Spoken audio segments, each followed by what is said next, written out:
I'd like to bring this month's Support Services Committee to order. Welcome, everyone. I'll first start by entertaining a motion to approve last month's meeting minutes. I struggled through that alliteration. Motion made by Supervisor Hogan. Second, please. Anyone second the motion to approve the minutes? Supervisor Sokol. Simpson. Very good. Discussion. All in favor? Aye. Abstain. One abstention. Approved. Okay, the next we'll go to our county clerk. Pam. Okay. Good morning, everyone. What we've sent around to you through the emails from the clerk of the board, as well as presented to you this morning, are two requests for actually a notice to fill. And while I was aware of this at our last meeting in July, it had only just occurred, Warren County lost a very long-term, wonderful employee on September 15th. Teresa Ryder was with Warren County for 25 years. Her institutional knowledge was unmatched. Her relationships to the court, to the justices within the court, to the county court, as well as all real property transactions, and was unequaled. She gave much, and beside her institutional knowledge, I just have to say that this was a person that gave great vitality to our office. She was always there with her quick wit, as well as her knowledge, and we certainly do miss her. It was very sudden, and we have extended our condolences, obviously, to the family on this sudden loss. The clerk's office goes on. That is what we are made to do. But today, but the reality is, we have an organizational structure in the clerk's office with senior staffing. It is filled from within, because you have to know it to love it. You know, you have to know it to do it. So we have a note before you today. The notice to fill for the senior legal recording is a grade 12 at civil service position. It's been an established part of our organizational structure for over 10, 12, 15 years. And so I will, the knowledge of that position is comprehensive. It is supervisory, but it's hands-on as well. So, at any rate, I'm going to present that to you with a request to fill. On the back side of it, because I've mentioned that this will be filled from within, it will create a vacancy from within in the subordinate level.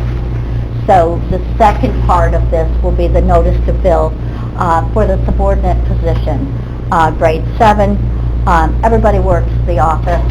Everybody has the responsibilities for recording, filing, and as well as the services that we provide in general. You will know on that notice to fill for legal recording clerk, subordinate position, you will note that it is to be determined exactly who we haven't made those placements yet. So we await the decision of this body. Okay, actually, without objection, I'd like to ask for a motion to approve both of these. Motion made by Supervisor McGowan, second by Supervisor Sokol. Further questions or discussion? All in favor? Aye. Opposed? Carried. Very good, very good. And thank you for your consideration. Item B is the record management grant. And actually it was on the agenda for our last meeting, but we had some loose ends to tie up, and so we pulled it and did not present it at that time. So what's happening here is, in the fall, we approved the submission of a records management grant. As many of you know, I spent a long time downstairs in that capacity. The clerk continues to be RMO for the county, so we continue to be involved in the writing as well as involvement of records management responsibilities in Warren County, as well as for the clerk's office. So that was approved, then it gets submitted, so then we hear. then we wait, and then we hear. So we have waited it out, and we received notification that this grant, and these are separate grants, just so you know, it's not like a recurring same figure always coming at you.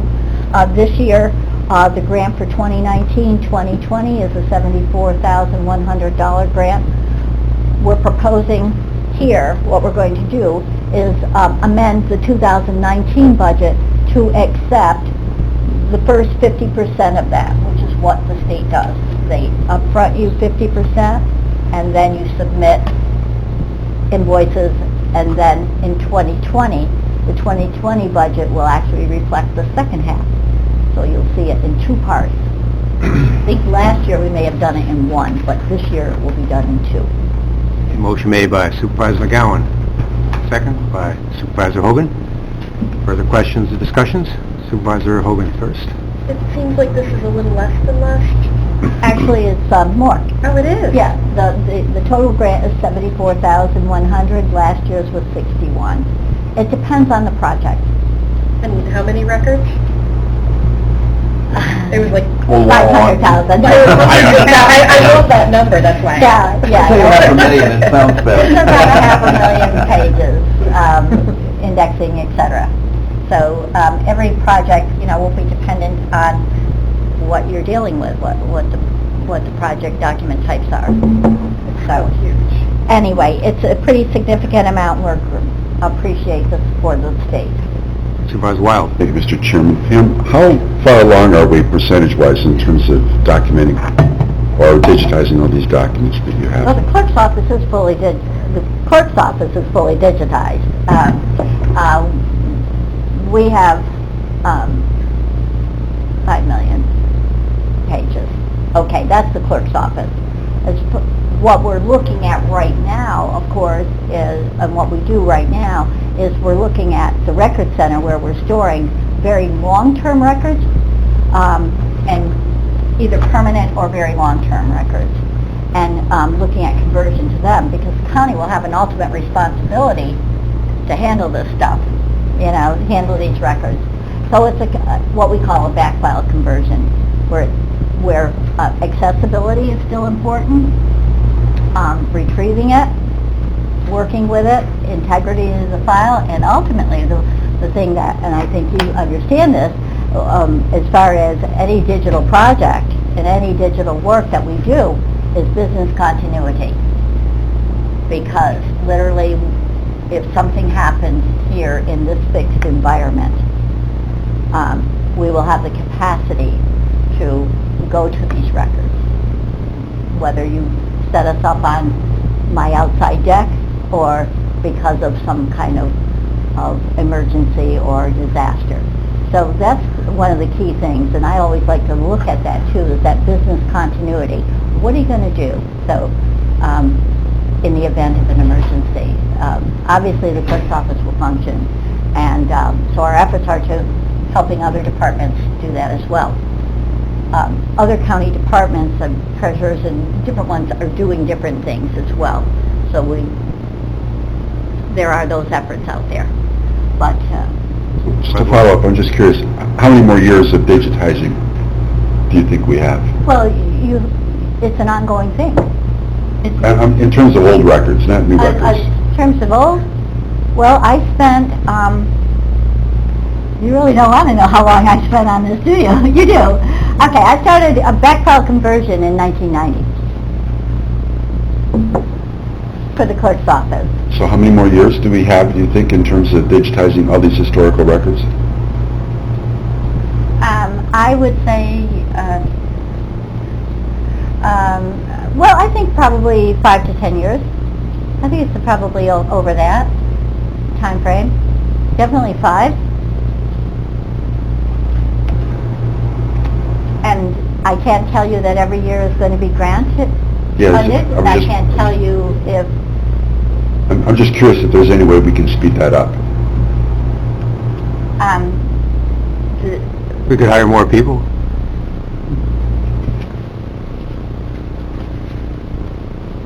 Yeah, I mean, it's resources. It's financial resources and staff resources. So these are, so just to, as to go forward, these aren't our staff that's doing this, right? We're contracting with someone? Well, our staff is taking care of the indexing components, the preparation of the record, because they all have to be prepped. Okay. And then the actual imaging of the document is outsourced to our current vendor who works with the clerk's office. And that is probably because they have the capabilities of moving things faster. They're working with high-speed scanners, whereas within the office, we are working with, not high-speed commercial scanners. So, if we put an individual on half-time for approximately a year, you're probably looking at 150,000 pages in-house, which we do. Supervisor Hogan? I just wanted to direct a question at Supervisor Miles. What's your thought process here? Well, it's business continuity, right? And the longer we delay, the extension of our risks, right? We have risks here without having a backup of these documents. So my thought was, is there some way that we can efficiently reduce that, get these things documented in the digital format, and then move on? So we have this thing that's not hanging over us every year. It's not carrying on for 10, Yeah, 15 years, for 10 or maybe. 15 years. What would it take to get it done? That was my own thought process. Can we speed Perhaps, up, can we Pam, get more? you could think more out about of that this? over the next month to see if maybe you could ask us for some additional resources. Okay. Supervisor McGowan? Thank you, Mr. Chairman. Is there a timeline that this has to be done? I mean, you've been working on this since 1990, Right. and as technology changes on a daily basis, I'm trying to, I see where you're coming from, Mike, but I'm also thinking of, some of these stuff that's in the record room goes back to, 1800s and stuff like that. We have to get all that, I mean, it's been paper for so long, Eventually the paper, I would imagine, would disintegrate. I mean, I've been in some of them books where you almost have to put on the white glove there to, to go through it. So I'm just trying to think of, You do put on the white glove if you come downstairs. So, I'm just trying to think of, do we need to Well, perhaps the way to answer this, first of all of our departments are creating and generating a record each and every day. Okay, so ultimately there's a retention for those. Some of them are 6 years, some of them may be 10 years. This is established not by Warren County, but by the state of New York. And some of them may be 80 years or even longer permanent. So that's what you look at first. A lot of your financial records are a 6-year record, basic invoices and things like that, general audit. You get to annual plans or annual reports, then you start extending that out. So a lot happens right at the department level, and we have, certainly circulated information to departments regarding digitization. How does that become essential to you? And I think the county departments are increasingly doing it. In the record center, of course, we just have so much space. And the more paper comes in, we don't have places for it. So it starts at the top.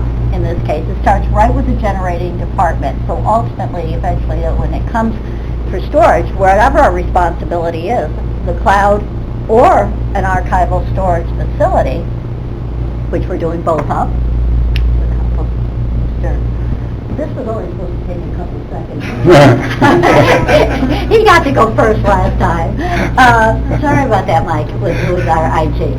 So, so that storage is there. So as a records, as the operator of the record center for Warren County, which the county clerk is with her staff, records manager, so on, We have a variety of responsibilities, and we try to address those that, okay, here's our current problem. Do we need to add more physical space, or can we do something else? So in this particular case, what we've been doing over the last couple of years is to be looking at those that are making the biggest impact, negative impact on us in the Record Center that we have to keep right now. Down the road, we will increasingly get, I hope, less paper, and where the responsibility of retaining is electronic, still meeting the retention, so we can't get rid of them before that time is up, but in a digital atmosphere. So you're getting digital and paper right now? I'm creating digital, yeah. Okay, so are more and more things coming in digital now? Or do we still have to have a paper backup? I think that there are some places where we're dealing strictly with paper. No, I mean, I just know because I done work for businesses moving files and that and danning and, data scanning, and it's a different world, so, thank you for starting, back in 1990, He was still in high school. Yeah. Mr. Chairman, thanks, and Pam, it's kind of to follow up with what Brad just mentioned, and maybe it goes to Mike. We're still presenting you with paper from other departments. So Storage, yes. we could still be going backwards then. So that's why you're 5 to 10 years of additional work. We're making this approach. So maybe we can refer this to Mike. What can we do for the other departments to think about getting this stuff digitized? But thank you, Pam. You're welcome, thank you. Did we get a motion approved on that? We have not voted yet. Any further questions for Pam? All right, we have a motion and a second. I'll call a question. All in favor? Aye. Opposed? Carried. Okay, have a wonderful day. Thanks very much. You too.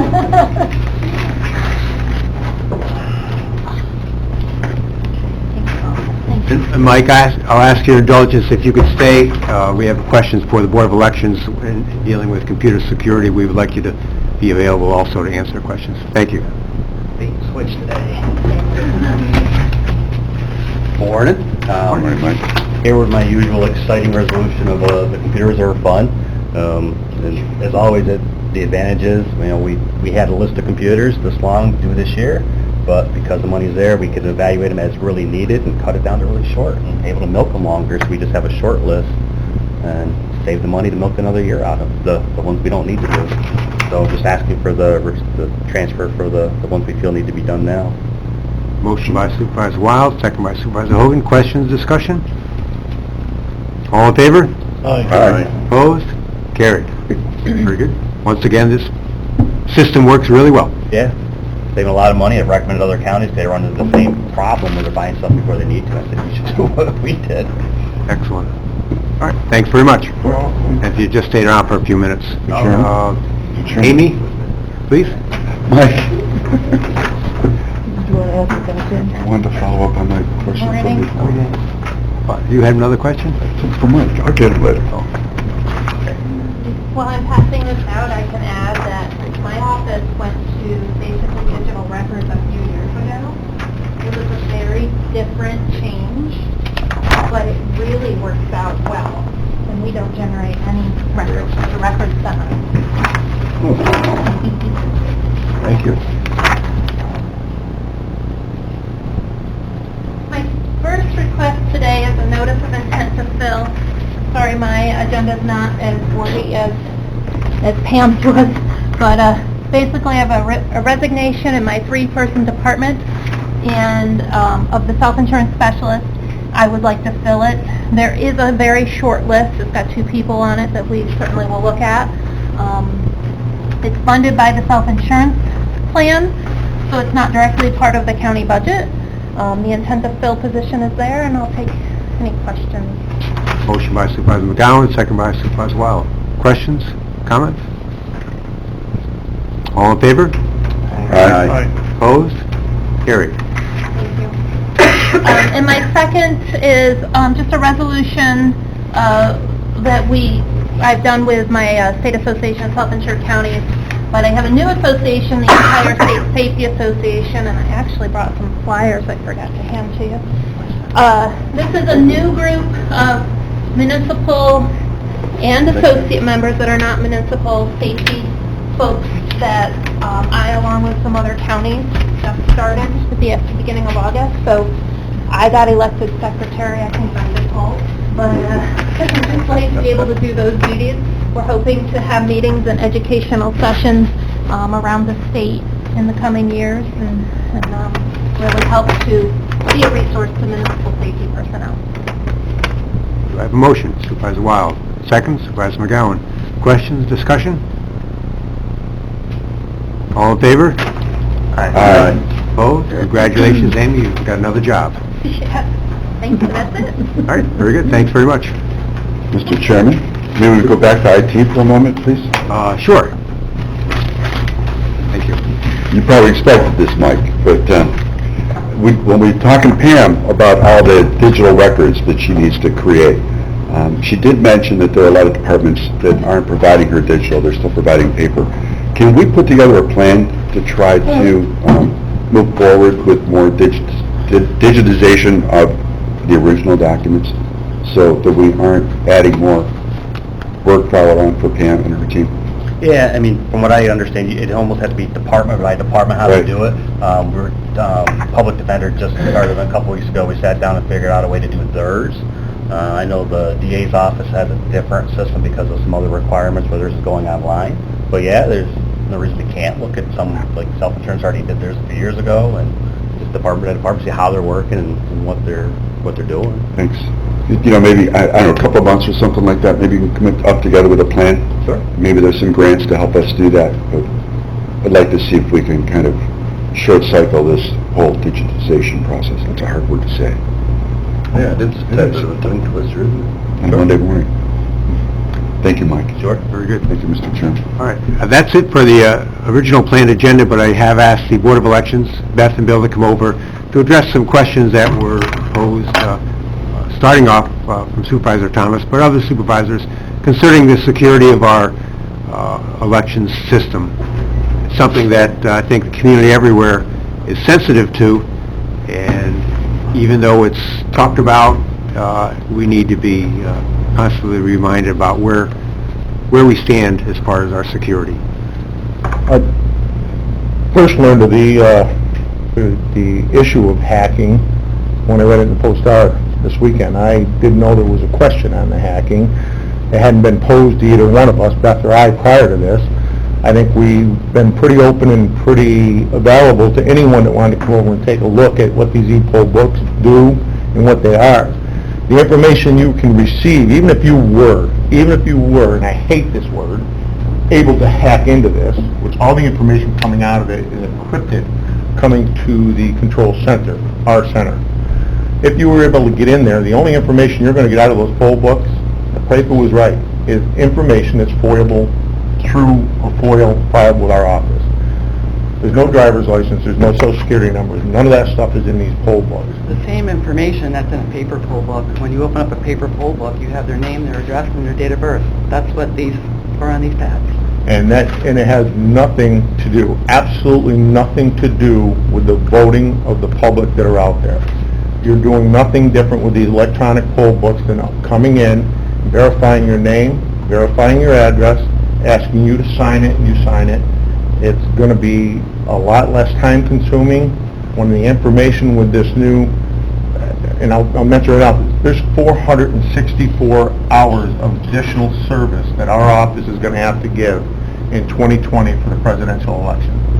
Between the presidential primary, the regular primary, and the general, that's an additional 464 hours between Beth and I and our two deputies are going to split.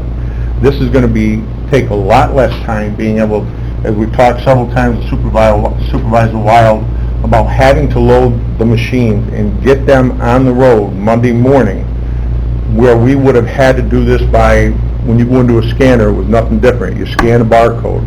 That gives a voter their history, that they voted. These new machines are going to give us the ability to bring in the thumb drive, download it into our computer, they get their history, we load them into the machine, they move on, and it's done. So So, I mean, I don't know what else, you know, we can tell you, I can tell you all the information. Questions? Well, the original question was, that thought was perhaps there was a web communication between every polling district or polling place and To our office. the office.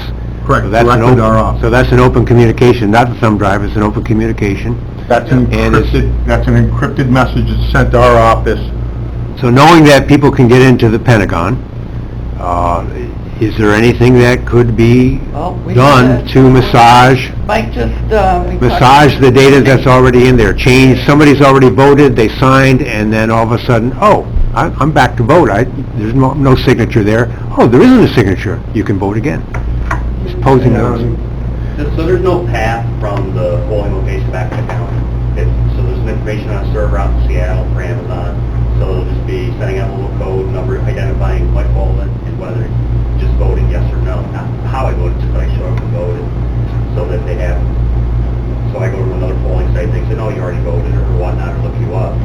So if you have to assume that everything would be hacked, what would happen if somebody got into Amazon? They could say, Mike Baldwin did vote, and I go up to show up to vote, and you say, no, you already voted, and you know I did. So that's the worst case scenario.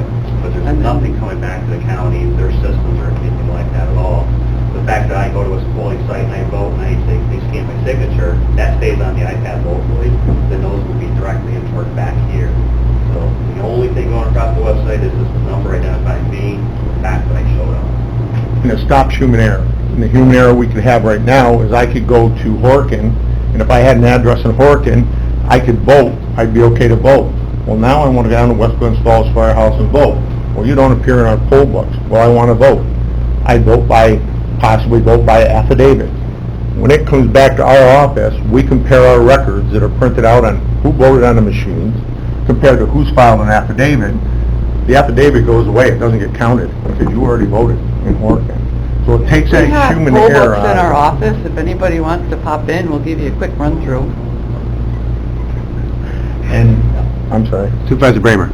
I just wanted to speak up, because the article said that my comment and Supervisor Hogan's comment was that the data couldn't be hacked, and that's not exactly what we said. We recognize that there is a possibility that the data could be hacked, but that information is already public info. Correct. Now, preventing someone from manipulating the voter rolls in order to double vote or prevent someone from voting, that is the concern that sounds like we are addressing. And I don't know how they would get, and I'm no computer wizard by any means, and that's why I have Mike come in when we talk about Beth and I. But once they sign that electronic poll book, once their signature's on there, it's installed and put in to that thumb drive. There's no way you're going to get that information out of that thumb drive until we bring that back to our office and download it into our computers. So if I did show up from Horkin to West Glens Falls and I try to sign in West Glens Falls, they're going to say, you already voted. You voted in Horkin at such and such a time. At that time, we've instructed our inspectors, you don't argue with the voter. I mean, the customers are always right. Go ahead and fill out an affidavit, fill your affidavit out, fill your ballot in, put it in the envelope, it gets sent to our office. When we do our checks at the end, we compare whether Bill Ness voted in Horkin and then he tried to vote in West Glens Falls. The affidavit is no longer, always kept, I mean, they're on record, but at that point, we don't even open it. We set it aside, he's already voted in Horkin. And we've also went a step above. There was some talk about going cell phone connectivity. We're not crazy about that. We talked to Verizon about it. We've talked to Mike about it. What we can do, and what this grant will cover, is purchase our own router for our own polling locations with our own passwords.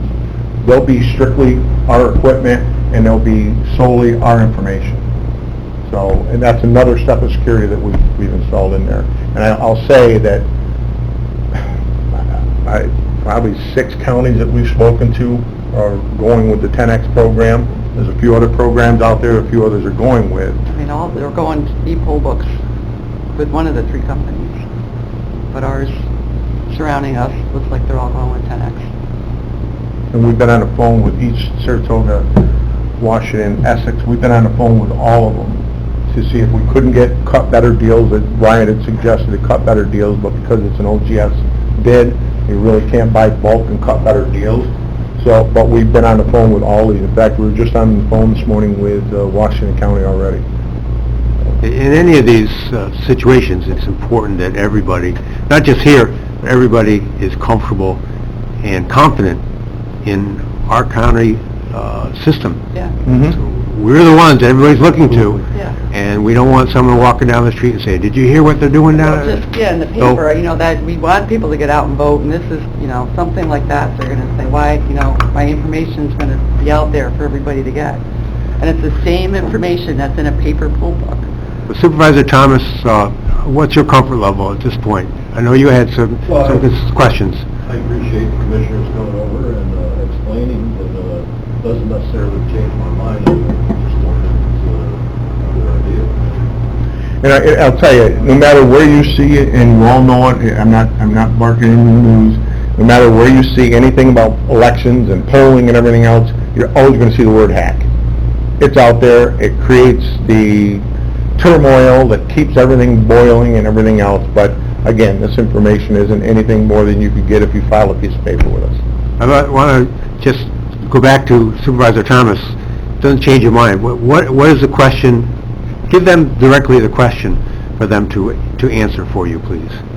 I just think that maybe not so much in Warren County, but in other places, I just think the opportunity for manipulation of voter rolls becomes greatly enhanced when you go to the digital. That could start, at the state board. I mean, we're connected through the state database. I mean, we can look up people that live in, out in Buffalo and make sure that they're, only registered in Buffalo. I mean, I think if anything, that's where it's going to start, is at that there. And this, Absolutely right. That's where the fear should be, is in the state level, not so much at the county level. As Beth said, with this new DMV filing where you can register to vote in DMV, our deputies are on the phone constantly talking to other counties, making sure that they aren't still registered there, or they're online looking it up to see if, Bill Vaness is registered in Westchester County. we have direct phone, we call to make sure that they don't have, if they did move within in the state, make sure that they didn't file for an absentee application. Those are, those types of things I could see happening more. But we're on there, we're in contact through the state, through that, the state database, have direct contact with each county board. Supervisor Wild and then Supervisor Garrity. Mr. Chairman, thank you. Mike, you're my go-to guy today. So, maybe we can put this into perspective. There's a number of different county systems that we currently have that you've kind of developed a protection scheme around. If our risk is for, say, somebody getting into county records 1 in 100, for example, what would the risk be of getting into this system? It'd be even less because the state is pulling up money that's paying for extra security specifically for their computers. And so we did a piece of hardware which we took advantage of by location. We protected the whole county. And then last week they paid for some software that targets their server and their specific PCs and equipment that they're physically plugged into to monitor all kinds of stuff. So if it's a 1 in 100, say to get into my computer, like a tenth of a chance of getting into theirs because of the extra monitoring on top of it. Okay, so in essence, we're even more secure than the regular county systems are. And that's just the tracking of, like, well, did he vote yes or no? The actual electronic voting process is a closed system altogether. And the only connection between that system and when you get into the other system is the thumb drive. And they have procedures that, I really follow, that watch them do it, where they sanitize the drive before they touch the system, use it, come back, then sanitize it again before it goes back there. But that's the only transfer between the two. And again, in an election process, remember that the voters' vote actually never touches the internet. Our computer systems that count these cards when they come back aren't online. Those computer systems we have in our office have their own drive. Once we put the numbers off in these cards into the machine and we get them all tallied, then we hand them to Rob, one of Mike's guys sitting next to us, after we verified and said, yep, those are good, that's where we want to go. He then puts them out onto our website. That's the first time and the only time that they're gonna see the internet. They've been counted and double counted and triple counted before they hit that internet system. So, I mean, and as Mike said, the state, we've attended 4 Several. webinars. Every year, we have to do a security education. With security stuff from New York State Board of Elections. They're very, and they should be, they're right on top of it, and they're the best they can be. But Supervisor Garrity. Just curious, Bill, Mary Beth, when you go to DMV and somebody says, do you want to sign up for register to vote, you've already signed up, does it kick them out right there, or does it allow you? Fortunately, no, we still get. So you still get it, and you have to double check. that's a little misleading too, because we've had a lot of issues with DMV registration to vote. People think the minute they go into DMV, they register, now they can go vote. Well, they can't. They have to come back, our deputies again go through it, and they register them, they send them a card, or if maybe there's a signature missing, we have to send them out another card to get them to sign up and everything, so it's not, You know, they keep pushing it. but- yeah. And unfortunately, even like if there's a death in the family and the husband, you know, the wife's car, now he's gonna change it, we have gotten information from that deceased person. Seems like that would create more work for. But there's a lot of checks and balances there. Chairman Cano. But it is, we have to investigate them all. Yeah, just to chase it a little more. Can you just elaborate on each polling site being a quote closed system? You know, what do you mean by that? Now, my understanding is all enrollment information is loaded on the computer. It's not acting as a terminal. It's its own closed operating system at that polling site. So in effect, what you have is at every polling site is you have these laptop computers that aren't connected to anything, they're just operating the enrollment program. Of the date that we stopped registration also. So when you call it a closed system, what you're saying is that during that function, they're not connected to anything, doing anything else. Well, there's two, the closed system is the voting part, who you're voting for and how you voted. The polling books are open, they're connected to the internet and to the scale server in Seattle. So the fact that, when they create the voting ballots here, it's a closed system. Those machines, you go to the site, you put it in, that's all closed. The polling book, if you showed up and you voted, it's on the internet. It's connected to the internet. And we have a registration cutoff date for that, people that are on that. Well, I thought the actual enrollment was on that laptop itself, that they're not. What's in that, as Beth said, what's in that poll book is exactly what's in your paper poll book you see today. So when Bill Vanesco was in the vote, and I've got John Van Anden standing next to me, our names on the same page, John can see the same information on me that he would see out of these electronic poll You won't books. even see the next person, like in the Yeah. on the paper poll books, you can see everybody that's on that page. The e-poll book, you're That's only gonna loaded see right your onto that. information. That's all loaded through the It's thumb not drive. asking you at some computer somewhere, is this person registered? You already preloaded. Yes. You already preloaded. Correct. And then, just one more question. In an existing hard copy poll book, as you vote, you sign it.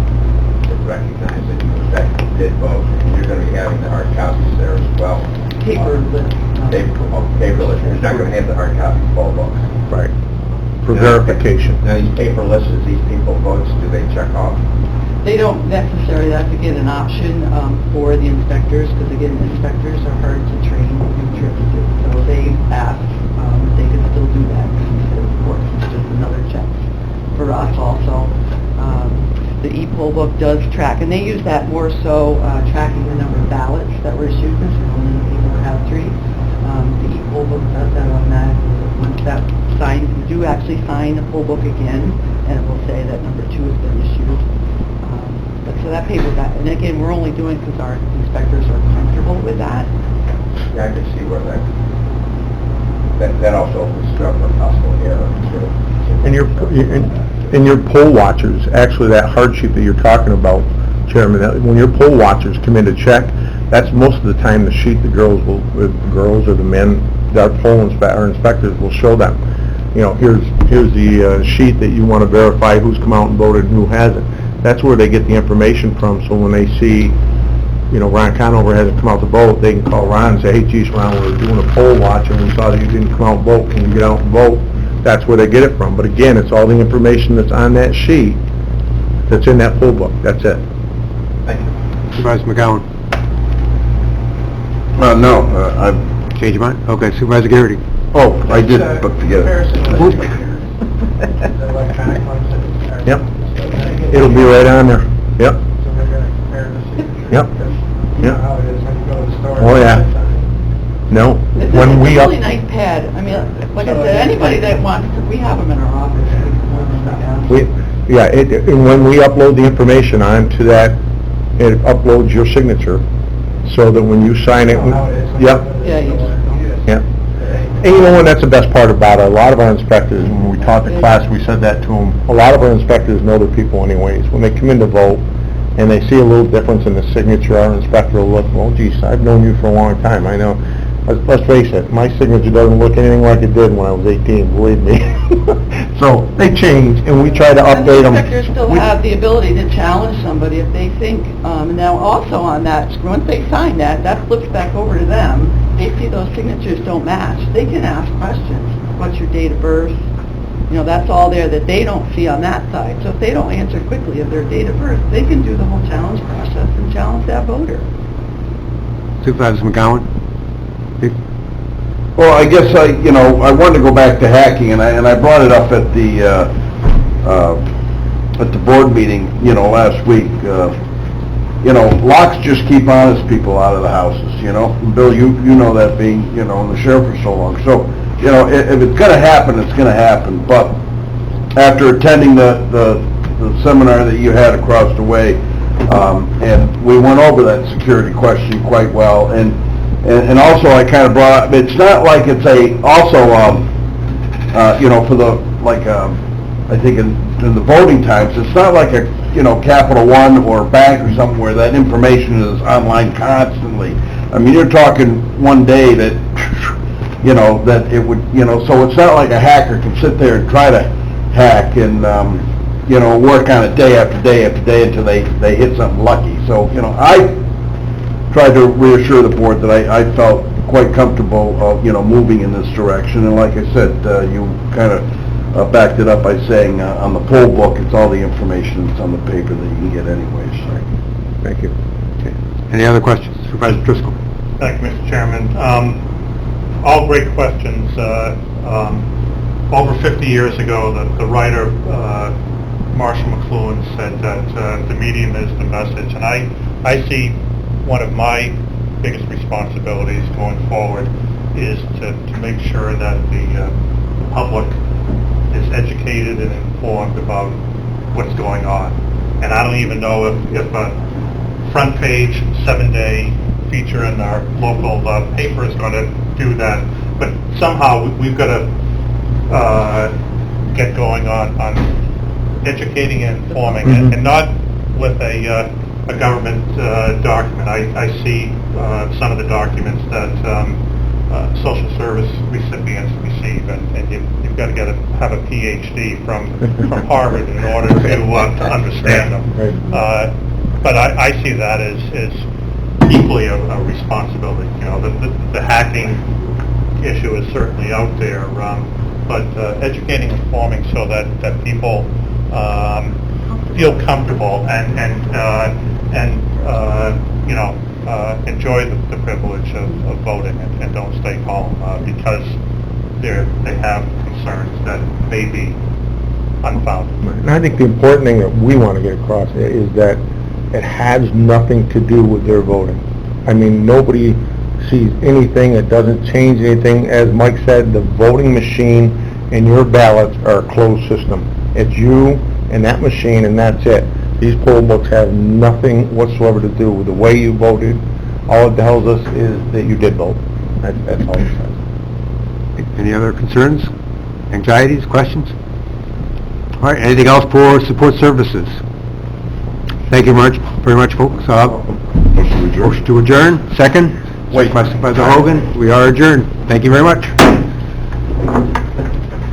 My message.